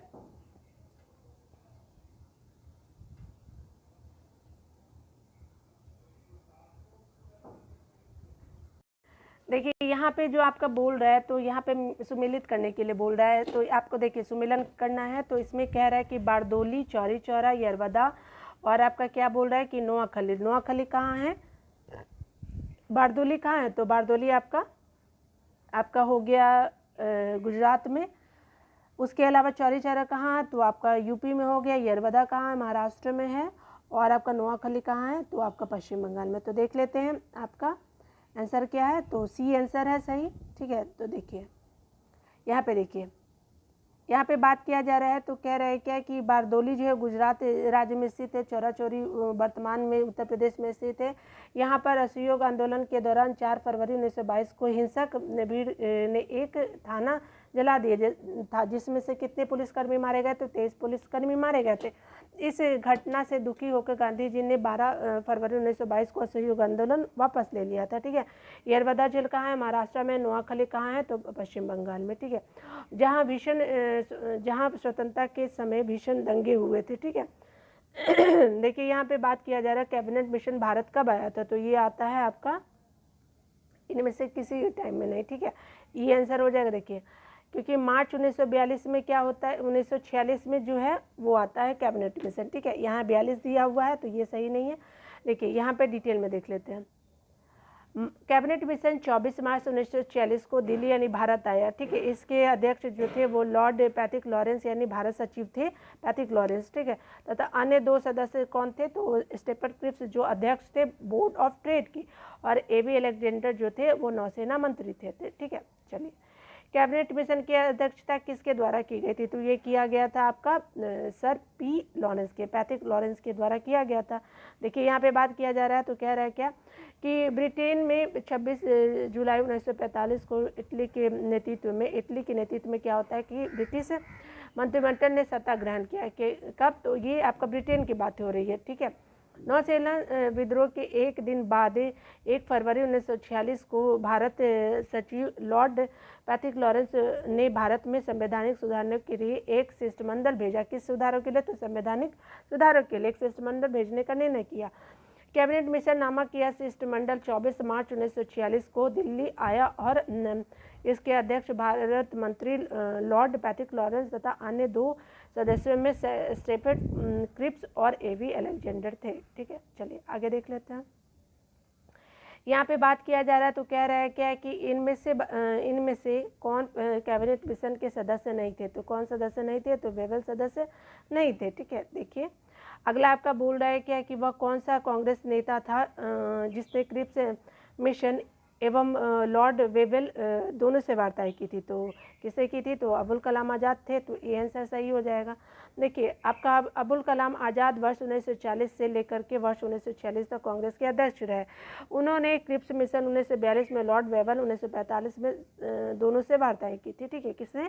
तो अबुल कलाम आज़ाद ने। ठीक है, यहाँ पे बात देखिए अंग्रेजों द्वारा भारतीयों को 1947 में सत्ता हस्तांतरित किए जाने के समय कांग्रेस के सदस्य कौन थे? तो कांग्रेस के अध्यक्ष कौन थे? तो ये अब जेबी कृपलानी थे। ठीक है, जेबी कृपलानी थे आपके अध्यक्ष। ठीक है, यहाँ पे देखिए वर्ष 1947 में अंग्रेजों द्वारा भारतीय को सत्ता हस्तांतरित किए जाने के समय जेबी कृपलानी कांग्रेस के अध्यक्ष थे। ठीक है, अगला देखिए यहाँ पे क्या बात किया जा रहा है। तो भारत के विभाजन के समय भारतीय राष्ट्रीय कांग्रेस का अध्यक्ष कौन थे? तो ये जेबी कृपलानी थे। ये आंसर हो जाएगा।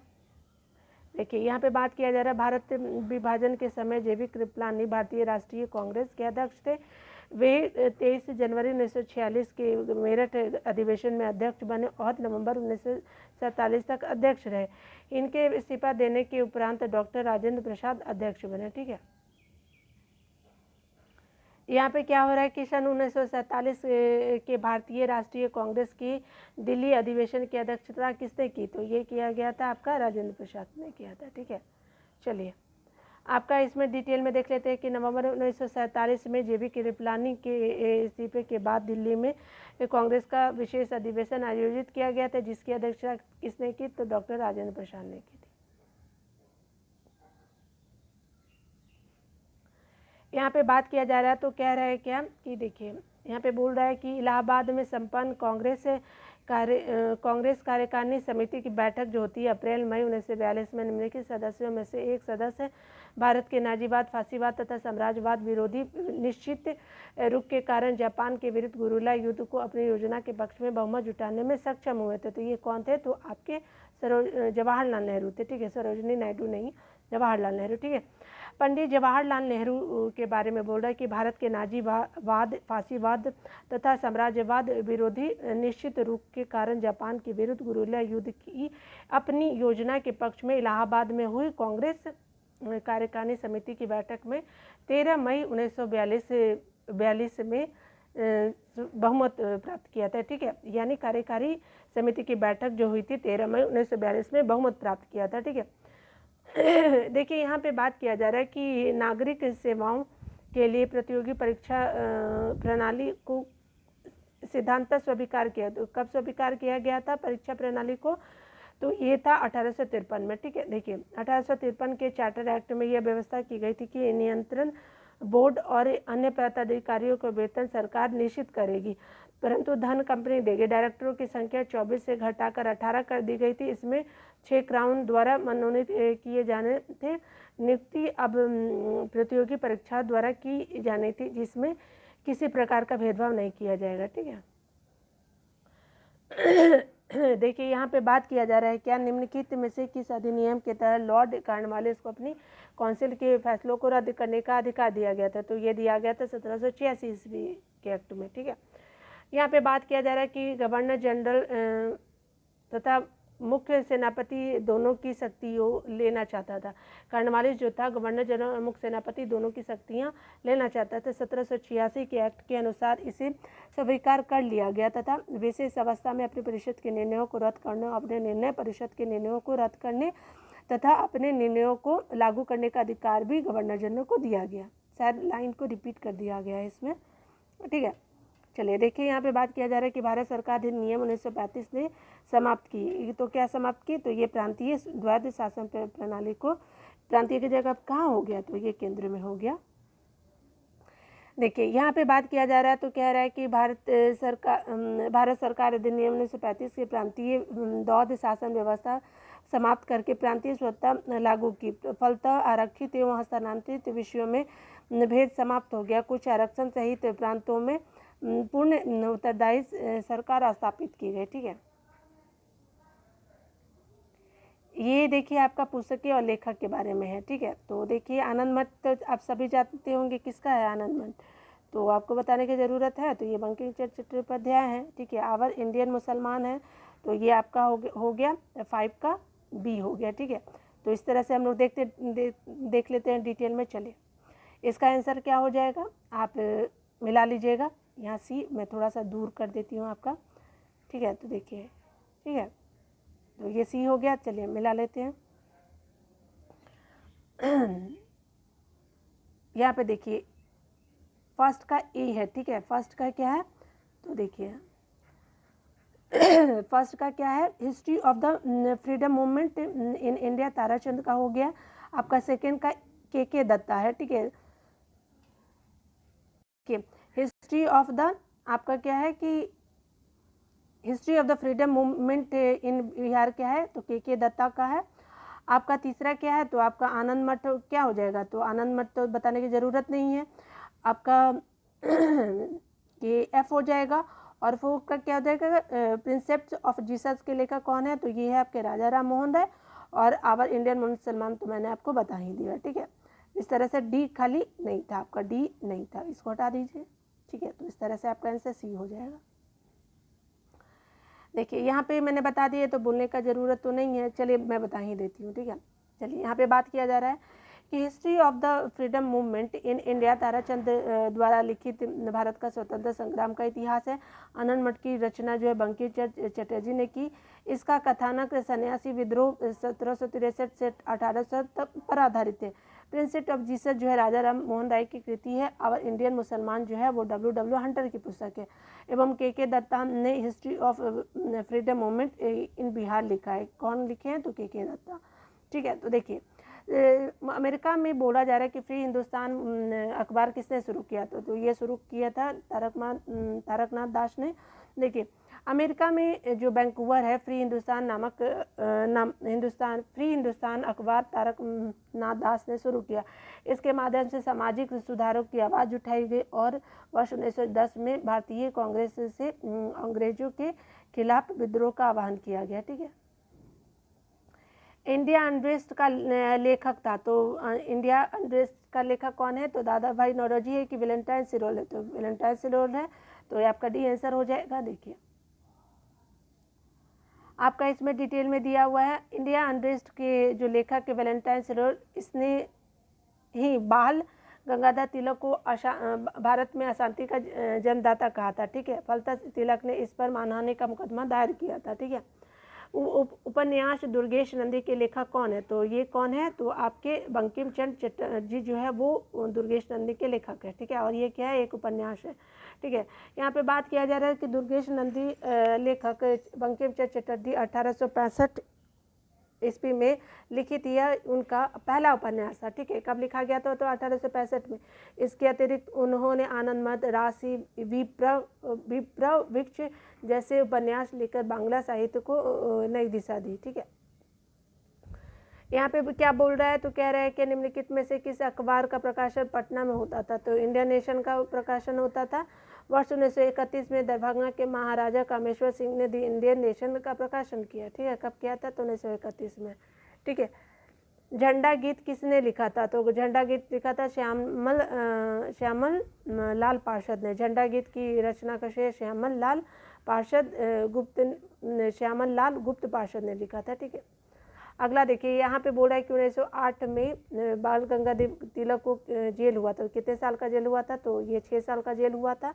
देखिए 24 जून 1908 को तिलक को सरकार के खिलाफ भड़काने वाले लेख लिखने के लिए गिरफ्तार कर लिया और उनके खिलाफ राजद्रोह का मुकदमा दायर किया गया। जूरी के 2 भारतीय सदस्यों की असहमति के बावजूद तिलक को अपराधी ठहराया गया और 6 वर्षों की क्या हुई? सजा सुनाई गई। ठीक है, देखिए अगला क्या बोल रहा है कि प्रथम भारतीय जिन्होंने स्वाधीन भारत में गवर्नर जनरल का पदभार संभाला था, तो किसने संभाला था?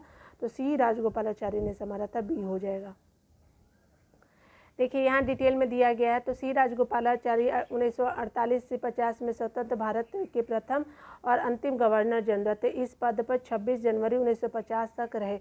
वर्ष 1952 से 54 तक मद्रास के मुख्यमंत्री रहे। और ये क्या होते हैं कि वर्ष 1959 में विभिन्न मुद्दों पर कांग्रेसी नेताओं से मतभेद के कारण कांग्रेस छोड़कर एक स्वतंत्र पार्टी का गठन करते हैं। कौन? सी राजगोपालाचारी। ठीक है, चलिए आपका इसमें क्या बोल रहा है कि कौन से प्रसिद्ध भारतीय गुरुदेव के नाम से जाने जाते हैं? कौन जाने जाते थे? रविन्द्रनाथ टैगोर, गुरुदेव रविन्द्रनाथ टैगोर। ठीक है, गुरुदेव आपके रविन्द्रनाथ टैगोर का जन्म कहाँ हुआ था? कलकत्ता नगर के में 7 मई 1861 को श्री देवेंद्रनाथ टैगोर और शारदा देवी के 14वें बालक के रूप में हुआ था।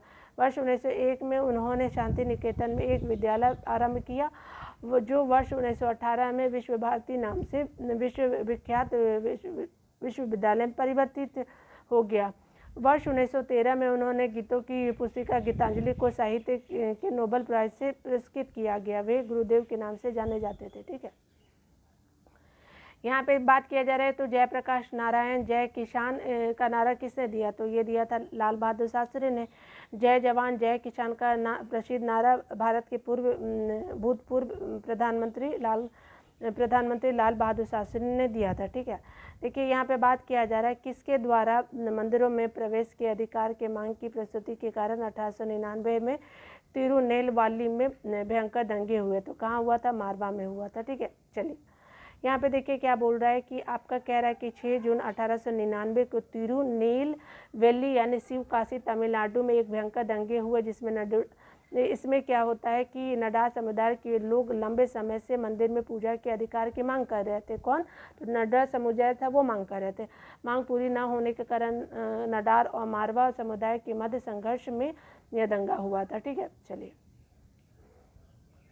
भारतीय राजनीति में 1947 के बाद किस महिला ने सर्वाधिक योगदान दिया? तो ये दिया था आपका अरुणा आसफ अली ने योगदान दिया था। ठीक है, देखिए अरुणा आसफ अली एक राष्ट्रवादी और स्वतंत्रता सेनानी थी। ठीक है, 1942 के भारत छोड़ो आंदोलन में वे स्वयं और सुचिता कृपलानी भूमिगत आंदोलन की 2 महिला संगठनकर्ता थे। ठीक है, अरुणा आसफ अली जो थी,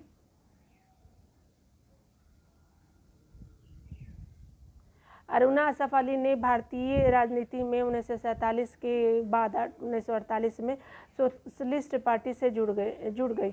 1950 में कम्युनिस्ट पार्टी ऑफ इंडिया से जुड़ी और मॉस्को रूस की यात्रा की। 1954 में national federation of Indian women के संगठन में सहयोगी रही। 1858 में क्या होता, दिल्ली की मेयर बनी और फिर पेट्रियोट समाचार पत्र की स्थापना की। इस तरह उन्होंने 1947 के बाद भारतीय राजनीति में सर्वाधिक योगदान दिया। ठीक है, देखिए अंतरिम सरकार में पूछ रहा है कि वित्त मंत्री कौन थे? तो कौन थे बताइए? तो ये थे आपके कौन? तो ये थे आपके लियाकत अली। ठीक है, तो लियाकत अली आंसर हो गया आपका। यहाँ पे देखिए, यहाँ पे क्या बोल रहा है, अंतरिम सरकार का जो गठन होता है अक्टूबर 1946 में, तो वित्त मंत्री का पद लियाकत अली के पास और गृह मंत्री सरदार वल्लभ भाई पटेल के पास था। विदेश मंत्री किस और राष्ट्रमंडल विभाग किसके पास था? तो आपका विदेश मंत्रालय और राष्ट्रमंडल जो मंत्रालय था वो आपका था जवाहरलाल नेहरू के पास। ठीक है, चलिए अगला देख लेते हैं। हम बहुत बड़ी भूल करेंगे यदि हम बिहार की जनता और उनके मंत्रिमंडल को लीग के नेताओं के हिंसक वो असभ्य आक्रमणों के आगे आरक्षित छोड़ देंगे। और वर्ष 1946 में बात किसने कहा था? तो ये सरदार वल्लभ भाई पटेल ने कहा था। ठीक है, देखिए अगला देख लेते हैं। यहाँ पे क्या बोल रहा है कि ईस्वी सन 1946 में बनी अंतरिम सरकार में राजेंद्र प्रसाद के पास कौन सा विभाग था? तो ये था आपका खाद्य और कृषि विभाग था। ठीक है, देखिए अगला क्या बोल रहा है कि वर्ष 1946 में बनी अंतरिम सरकार में राजेंद्र प्रसाद के पास खाद्य एवं कृषि विभाग, बलदेव सिंह के पास रक्षा विभाग और वल्लभ भाई पटेल के पास क्या था? तो गृह विभाग था। ठीक है, अगला देखिए यहाँ क्या बोल रहा है कि अगस्त 1923 में जो है वो बनारस हिंदू महासभा के अधिवेशन की अध्यक्षता किसने की थी? तो बनारस हिंदू महासभा के अधिवेशन की अध्यक्षता 1923 में कब की गई थी? तो ये किसके द्वारा पूछ रहा? तो ये मदन मोहन मालवीय जी के द्वारा किया गया था। ठीक है, अगला देख लेते हैं। यहाँ पे बोला जा रहा है, तो कह रहा है कि मदन मोहन मालवीय हिंदू महासभा के सबसे प्रतिष्ठित नेताओं में से थे और 1923 के अधिवेशन में उन्होंने अध्यक्षता की थी। कब की थी? तो 1923 में अध्यक्षता की थी।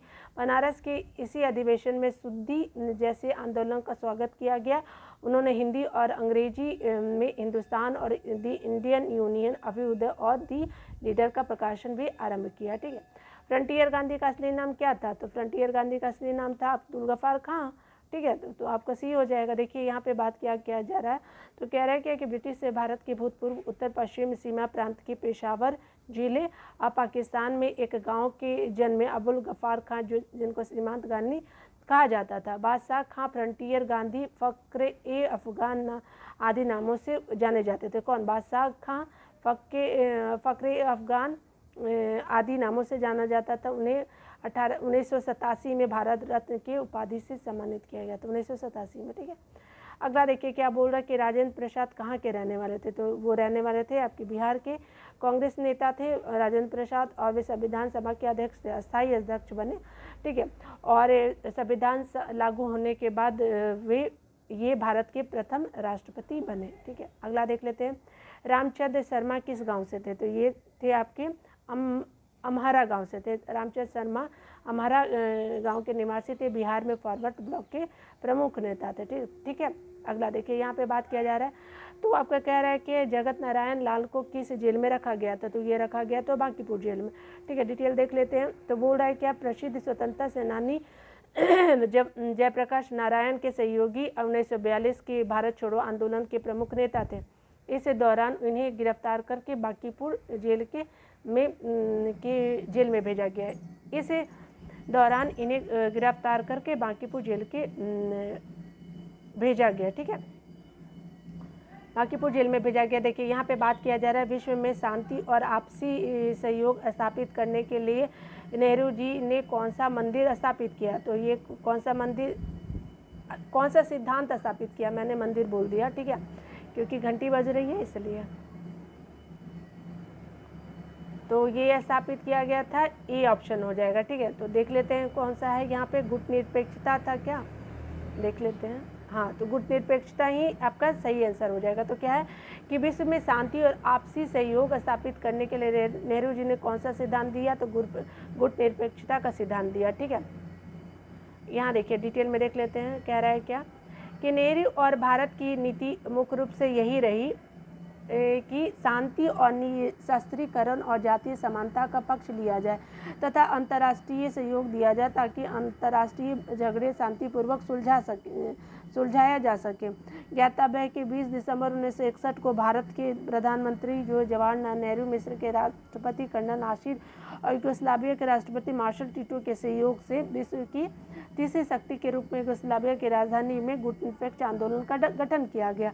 गुटनिरपेक्ष देशों का प्रथम शिखर सम्मेलन सितंबर 1961 में बेलग्रेड में आयोजित किया गया। ठीक है, देखिए यहाँ पे बात किया जा रहा है कि तो कह रहा है कि राज्य विभाग की स्थापना किसकी अध्यक्षता में की गई थी। ये सरदार वल्लभ भाई पटेल की अध्यक्षता में किया गया था। तो देखिए यहाँ पे बोला जा रहा है, तो कह रहा है कि माउंटबेटन ने घोषणा की कि विभाजनोपरांत अस्तित्व में आई दो देश भारत और पाकिस्तान में पड़ने वाले देसी रियासतों के प्रश्नों का निपटारा पॉलिटिकल डिपार्टमेंट के स्थान पर स्टेट डिपार्टमेंट करेगी। नेहरू ने रियासतों के एकीकरण के लिए स्टेट डिपार्टमेंट का कार्यभार सरदार पटेल को सौंपा। सरदार पटेल ने 5 जुलाई 1947 को आपका कार्यभार संभाला और बीपी मेनन ने इसके सचिव के रूप में जिम्मेदारी संभाली। ठीक है, अगला देखिए क्या बोल रहा है। यहाँ पे बोला जा रहा है कि स्वतंत्रता पूर्व बिहार में निम्नलिखित में से एक वर्चस्व जाति नहीं थी। तो ये कुर्मी नहीं था। देखिए यहाँ पे बात किया जा रहा है स्वतंत्रता पूर्व बिहार में भूमिहार, राजपूत और कास्ट प्रभावशाली जातियाँ थी, जबकि कुर्मी जाति प्रभावशाली नहीं थी। ठीक है, अगला देखिए क्या बोल रहा है। देवबंद के इस विद्वान का नाम बताए जिन्होंने स्वतंत्रता आंदोलन में महत्वपूर्ण भूमिका निभाई। तो किसने निभाई थी, तो अबुल कलाम आज़ाद ने निभाई थी। ठीक है, देखिए यहाँ बात किया जा रहा है, तो अबुल कलाम आज़ाद देवबंद आंदोलन से संबंधित थे। उन्होंने नदवाह का प्रकाशन किया। वे वर्ष 1940 से 46 तक कांग्रेस के अध्यक्ष रहे। इंडिया विंस फ्रीडम इनकी प्रसिद्ध पुस्तक है, इंडिया विंस फ्रीडम। ठीक है, देखिए यहाँ पे बात किया जा रहा है कि स्वतंत्र भारत के पहले भारतीय गवर्नर कौन थे, तो ये राजगोपालाचारी थे। ठीक है, इनके बारे में डिटेल देख लेते हैं। सी राजगोपालाचारी वर्ष 1948 से 50 के दौरान स्वतंत्र भारत के प्रथम भारतीय और अंतिम गवर्नर जनरल थे। इस पद पर 26 जनवरी 1950 तक रहे। वर्ष 1952 से लेकर 54 तक वे मद्रास के मुख्यमंत्री थे। कौन, सी राजगोपालाचारी। वर्ष 1959 में विभिन्न मुद्दों पर कांग्रेस के नेताओं से मतभेद होने के कारण उन्होंने कांग्रेस छोड़कर स्वतंत्र पार्टी का गठन किया है। हमने ऊपर भी ये देखा था ना। ठीक है, इस साल किस साल रेगुलेटरी एक्ट पास हुआ, तो ईस्वी सन 1773 में पास हुआ। देखिए यहाँ पे बात किया जा रहा है, तो बोल रहा है कि ब्रिटिश सरकार ने कंपनी में व्याप्त भ्रष्टाचार और कुप्रशासन को दूर करने के लिए 1773 ईस्वी में रेगुलेटरी एक्ट पारित किया। इसके तहत मद्रास और बम्बई प्रेसिडेंसी को कलकत्ता प्रेसिडेंसी के अधीन कर दिया गया। ठीक है, अब मद्रास और बम्बई कहाँ रहेंगे, तो कलकत्ता के अंदर रहेंगे। ठीक है, बंगाल के गवर्नर को अब अंग्रेजी क्षेत्रों का गवर्नर जनरल कहा जाने लगा और बंगाल का प्रथम गवर्नर वालेड हेस्टिंग्स था। ठीक है, बंगाल का प्रथम गवर्नर। देखिए यहाँ पे पूछा जा रहा है कि रेगुलेटिंग एक्ट पारित किया गया, तो कब पारित किया गया, तो 1773 में।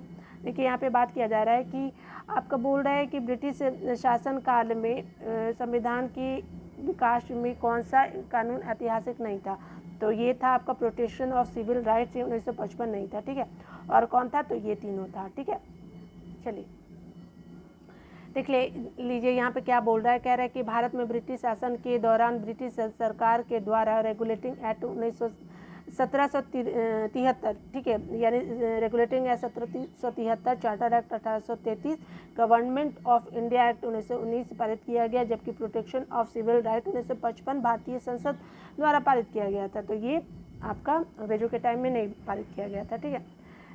अगला देखिए क्या बोल रहा है कि भारत में मीडिया को नियंत्रित करने के लिए एक्ट कब पारित किया गया था। तो देख लेते हैं कब पारित किया गया था। तो ये आपका पारित किया गया था, देखिए ए हो जाएगा इसका आंसर, ठीक है। यहाँ पे देखिए इसका आंसर क्या हो जाएगा, तो ए हो जाएगा। 1835 था, 1867 था, 78 था, 1908 था, ठीक है। तो चलिए मीडिया को नियंत्रित करने के लिए ए आंसर हो गया, देखिए ए आंसर हो गया ना आपका। चलिए अगला इसका डिटेल देख लेते हैं। विधानों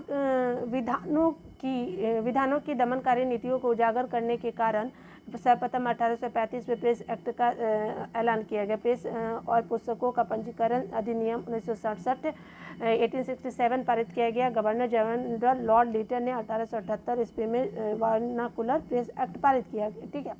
इसके तहत बिना सरकार की इजाज़त के कोई पत्र नहीं निकाला जा सकता जिसमें अंग्रेजी सरकार की आलोचना हो। इसके अतिरिक्त कांग्रेस पर नियंत्रण एक्ट लॉर्ड मिंटो ने वर्ष 1908 में पारित किया। प्रेस पर नियंत्रण एक्ट किससे पारित किया, तो लॉर्ड मिंटो ने पारित किया गया 1908 में, ठीक है। जिसके तहत किसी भी प्रकाशन को जब्त करने का अधिकार सरकार को होगा जिसमें सरकार के खिलाफ जन भावना को भड़काने का आरोप हो, ठीक है। देखिए यहाँ पे बात किया जा रहा है, तो कह रहा है कि भारतीय कम्युनिस्ट पार्टी और राष्ट्रीय स्वयंसेवक संघ की स्थापना कब और सबसे करीबी वर्ष बताइए। तो 1925 ही था, ठीक है। कम्युनिस्ट पार्टी और स्वयंसेवक जो संघ है राष्ट्रीय स्वयंसेवक, देखिए भारतीय कम्युनिस्ट पार्टी और राष्ट्रीय स्वयंसेवक संघ की स्थापना 1925 में कानपुर और नागपुर में की गई थी, ठीक है। देखिए अगला क्या इसमें बोल रहा है कि Catherine Mayo, idols Huxley, Charles Andrews और विलियम डिग्बी के बीच आम रिश्ता था। किस लिए आम रिश्ता था, तो ये क्या थे कि ब्रिटिश शासन के दौरान भारत की टिप्पणी लिखे थे, ठीक है। ए आंसर हो जाएगा, देख लीजिए ए आंसर है ना। देखिए यहाँ पे बता देती हूँ कि उन्होंने ब्रिटिश शासन के दौरान भारत की हालत पर टिप्पणी लिखी थी, तो ए आंसर हो जाएगा। देखिए यहाँ पे डिटेल दिया हुआ है, तो कह रहा है कि Catherine Mayo, Aldous Huxley, Charles Andrews और विलियम डिग्बी ने ब्रिटिश शासन के दौरान भारत की हालत पर टिप्पणी लिखी। मदर इंडिया की लेखक कैथरीन मेयो थी और विलियम डिग्बी ने द अनवेकनिंग ऑफ इंडिया लिखी। और चार्ल्स एंड्रूज जन्म 1871 में इंग्लैंड में हुआ था। वे महात्मा गांधी के मित्र थे और वह वर्ष 1904 में भारत आए और सेंट स्टीफन कॉलेज में अध्यापन किया, ठीक है। और उन्होंने भारतीय राष्ट्रवाद को अपनी किताबों और पत्रकारिता के जरिए प्रोत्साहन किया और एडल्स हक्सले ने 20वीं सदी में के पूर्वार्ध में भारत की यात्रा की और अपने यात्रा वृत्तांत में तत्कालीन भारत की परिस्थितियों को लिखा, ठीक है। देखिए इसमें आज हमने मॉडर्न हिस्ट्री को ख़त्म कर दिया है। जो बीपीएससी में अभी तक का जितना भी प्रश्न प्रीवियस ईयर में आ चुका है मॉडर्न हिस्ट्री से रिलेटेड, मैंने आपका बीपीएससी से रिलेटेड ख़त्म कर दिया है, ठीक है। तो आपका वीडियो देखने के लिए बहुत बहुत थैंक यू। मिलते हैं अगले वीडियो में।